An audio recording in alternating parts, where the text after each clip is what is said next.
ஏன் அடிக்கிற? ஏண்டா இந்த ஊரி நாசம் பண்ணிட்டேன். எங்க 2 பேரும் சேர விடாம பிரிச்சுட்டேன். இதுக்கு மேலையும் ஒண்ணு சொல்றத கேளு.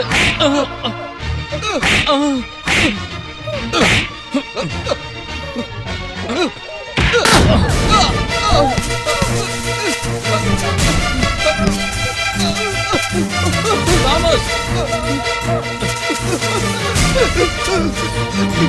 காப்பாத்து.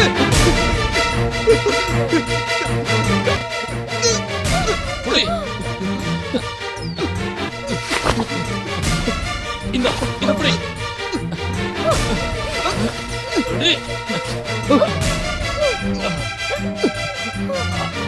நல்லா பிடிச்சுக்கோ, நல்லா பிடிச்சுக்கோ. மேல வா, மேல வா.